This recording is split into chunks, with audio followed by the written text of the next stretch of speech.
Okay, so I'm just going to go through a couple of examples to help you to write the equation of the line of best fit. So we've got our scatter diagram here with our line of best fit, and you can see I've already picked out 2 points that are on it for you.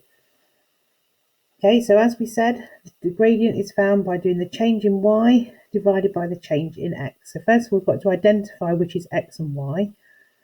So in this point here, our y coordinate is the 13. So we always go from the second point to the first point. Always do it the same way round, even if it's negative, because that will help you get into the method of it. So our change in y is 13, subtract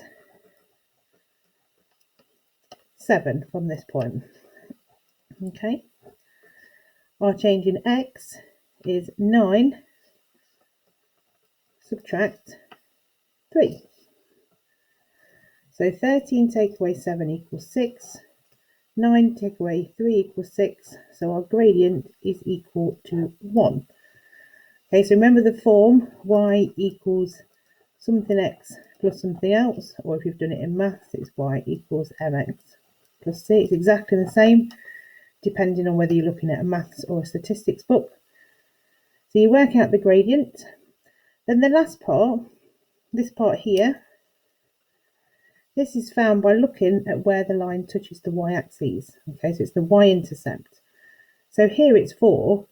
So our equation becomes y is equal to, that's our gradient, 1x plus 4. Although we don't normally write 1x, you'd probably just write it as that. Okay, so let's have a look at another example. So here's the next one. Put it on this side this time to cover it up. So you've got your equation format. Okay, remember the change in y. So 100 take away 16 divided by the change in x. So this is our x coordinate. So 12 minus 8 is 84 divided by 4, which is 21. So that's our gradient. Our intercept is where it crosses. So here it crosses at 5.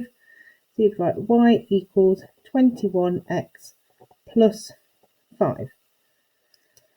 Okay.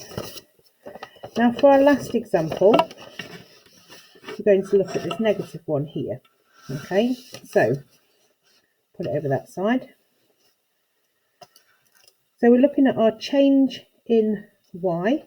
So remember, we're still going from second to first, even though it's negative, or even though it slopes the opposite way, because it helps us to get the method right. So we've got a y coordinate, which is 42. And then we're going to subtract the 66, which is the other y, and divided by, we've got 20 on the x, take away 16. Okay, so 42 take away 66 gives us negative 24.